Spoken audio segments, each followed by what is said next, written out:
सबैजनालाई स्वागत छ मेरो एउटा अरू नयाँ भिडियोमा। हामीहरू चाहिँ अहिले बर्दगोरियामा रहेको ठाकुरद्वारा यो चाहिँ घुम्न छौँ। देख्न सक्नुहुन्छ यो अहिले सुक्खा छ, मान्छेहरू कोही छैनन्। हामीहरू चाहिँ 3-4 जना छौँ, अरू साथीहरू चाहिँ माथि छन्।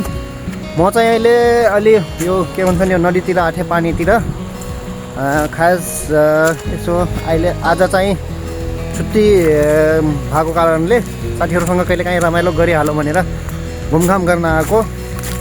ठाउँ घुम्न लायक छ, घुम्न सक्नुहुन्छ होइन।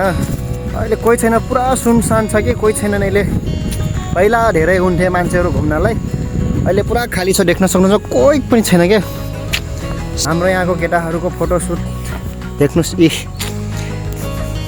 यो हिरो होइन, अनि यो क्यामेराम्यान, अनि हात्तीको पुच्छर हाडाइरहेछ त।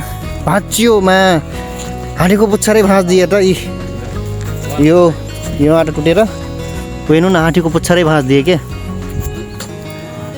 अनि मेरो भनाइ के हो कि होइन, यो केही कारणले बनाएको होला नि त। यो त्यो संरचनालाई भाँच्नुहुन्न के, भाँचेर के पाइयो त होइन, केही पाइएन। अनि म तपाईँहरूलाई अहिले देखाउँछु। एउटा पिङ पनि राखेको छ क्या, पिङ देख्नु। म अहिले पिङमा जान लाग्छु। पिङ झुलेर देखाउँछु होइन। धेरै दिन भइसकेको छ लगभग सानोमा पिङ झुलेको, ठुलोमा अनुभव छैन होइन। अनि यो पिङ, अनि अहिले म चाहिँ पिङमा बसेको छु होइन। लगभग कति 3-4 वर्ष भइसक्यो थियो पिङ नझुलेको। यस्तो डर लाग्छ यार, मलाई त डर लाग्यो होइन। अलिअलि के हुन्छ नि, अर्कै लागिरहेको। अनि आजको भिडियो यहीँ एन्ड गर्छु होइन। तपाईँहरूलाई कस्तो लाग्छ मेरो भिडियो? मनपर्छ भने लाइक, कमेन्ट, अनि नयाँ हुनुहुन्छ भने सब्सक्राइब र फलो पनि गरिदिनु होला।